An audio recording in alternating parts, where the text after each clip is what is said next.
Because Nigerians are used to bad leadership, so when they see at least something little, they are happy. We jump up. We jump up. So we need a leader who is completely detribalized. We need a leader who is not a religious bigot. Is not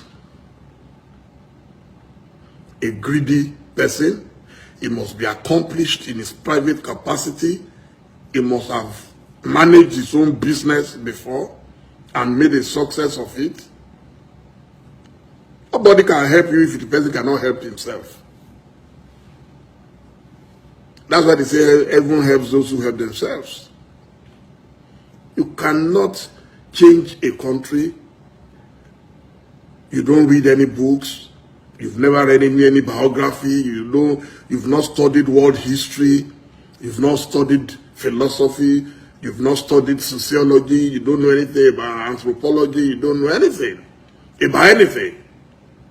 You just come. They just put you there. Boom. Figurehead. Sit down. And then people come and worship you. You are the greatest thing to happen. And that's it.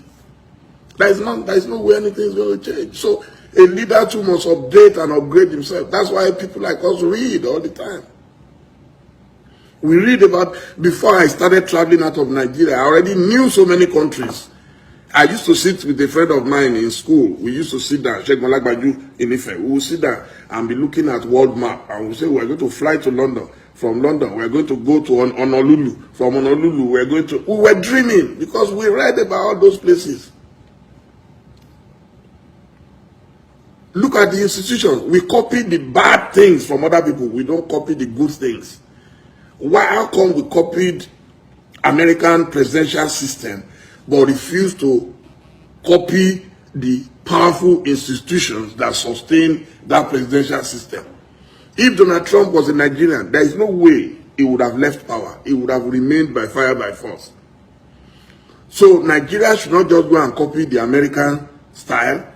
Nigeria should also bring those powerful institutions where the president cannot control the National Assembly. The president cannot control the judiciary. Donald Trump appointed judges, yet he couldn't influence them. They didn't listen to him when he needed them to help him change the election in his favor.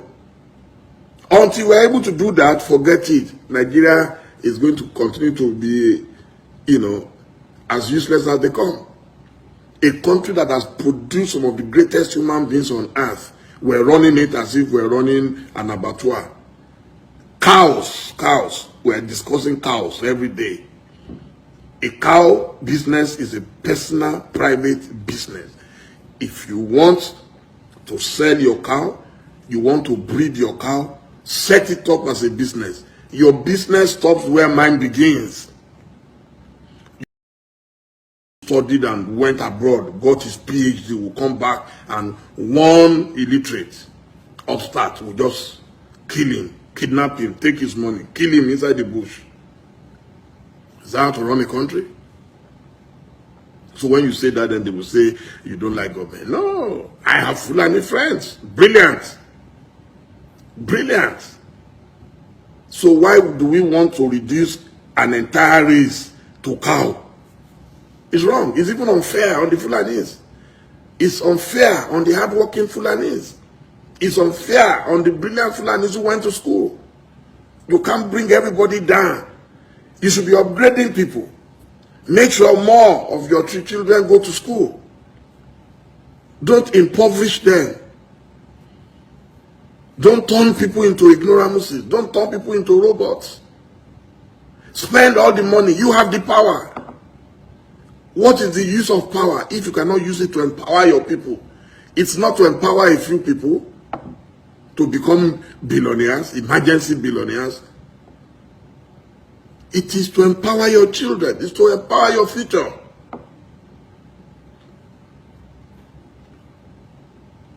It's sad. We reduce a nation to a nation of cows. What's so special about beef? The Yorubas have a saying, brother. We cannot say because we want to eat beef and turn a cow and be calling cow my uncle, uncle cow, brother cow.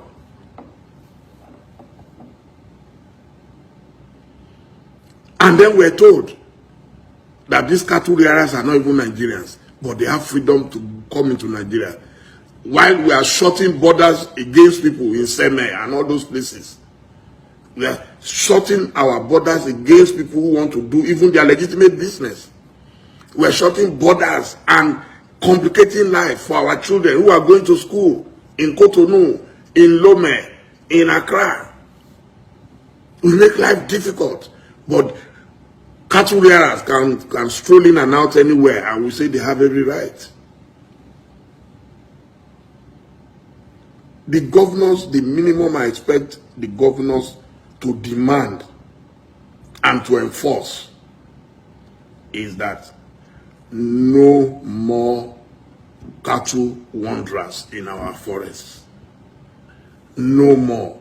If they cannot run their own private business in their own private territories, go and buy land. Upgrade. Upgrade. Buy land. If I want to start Ovation in Kano today, I must either go and rent a place, or buy a place, or build a place. Nobody is going to allow me to bring Ovation to any part of Nigeria free of charge. And then on top of it, destroy the people and the products you meet on ground. It's unacceptable. It's a private business. So if I want to start a poultry now,